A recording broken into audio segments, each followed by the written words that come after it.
തെളിച്ചമേകാൻ പൊൻപുലർക്കാലം വെളിച്ചമാകുമ്പോ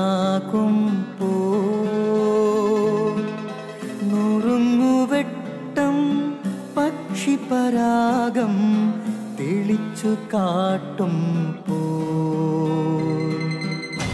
വരുന്നു ദൈവം മനസ്സിനുള്ളിൽ തിളക്കമേകിടാൻ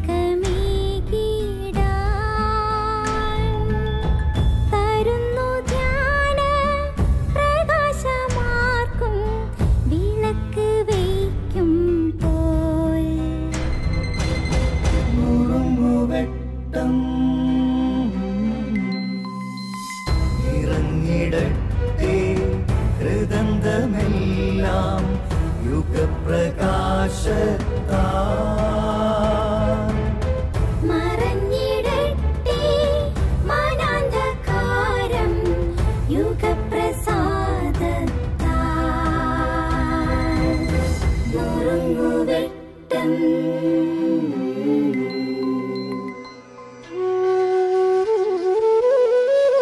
പ്രിയമുള്ളവരെ, 14 വയസ്സുള്ള മിടുക്കിയായ ഒരു പെൺകുട്ടി, അവൾക്ക് പെട്ടെന്നൊരു അസുഖം വന്ന് ഹോസ്പിറ്റലൈസ്ഡ് ആവുന്നു.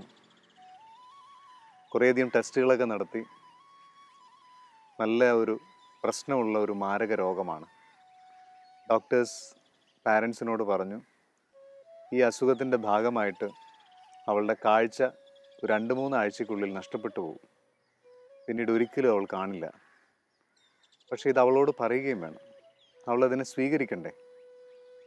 സാവധാനം പാരൻസും ഡോക്ടേഴ്സും കൂടി അവളോട് പറഞ്ഞു, മോളെ, വൈകാതെ നിൻ്റെ കാഴ്ച നിനക്ക് നഷ്ടപ്പെട്ടു പോകും. അവൾ അലമുറയിട്ട് കരഞ്ഞു. 14 വയസ്സുള്ള ഒരു പെൺകുട്ടിക്ക് താങ്ങാനാവുന്നതല്ല അത്. അവൾക്കൊട്ടും സങ്കടം സഹിക്കാൻ വയ്യാതെ. എന്നാലും അമ്മേ, എന്തിനാ ദൈവം എൻ്റെ കാഴ്ച ഇങ്ങനെ എടുക്കുന്നത്?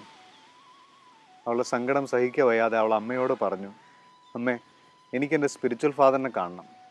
അച്ഛനോട് എന്നെ കാണാനൊന്ന് വരാൻ പറ. എനിക്ക് അച്ഛനോടെല്ലാം ഒന്ന് തുറന്നു പറയണം. അമ്മ സ്പിരിച്വൽ ഫാദറിനെ വിളിച്ച് അവൾക്കടുത്ത് എത്തിച്ചു. സ്പിരിച്വൽ ഫാദർ വന്ന ഉടനെ അവൾ പൊട്ടിക്കരഞ്ഞുകൊണ്ട് പറഞ്ഞു, അച്ഛാ, ഈ ദൈവം എന്ത് ദൈവമാണ്?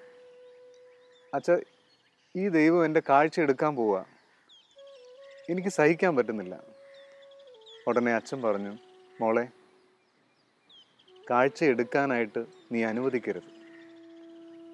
നിന്റെ ദൈവത്തിനെ നിന്റെ കാഴ്ച എടുക്കാൻ നീ അനുവദിക്കരുത്. അത് കേട്ടവൾ അത്ഭുതത്തോടെ അച്ഛൻ്റെ മിഴികളിലേക്ക് നോക്കി. അച്ഛൻ എന്താ ഉദ്ദേശിക്കുന്നത്?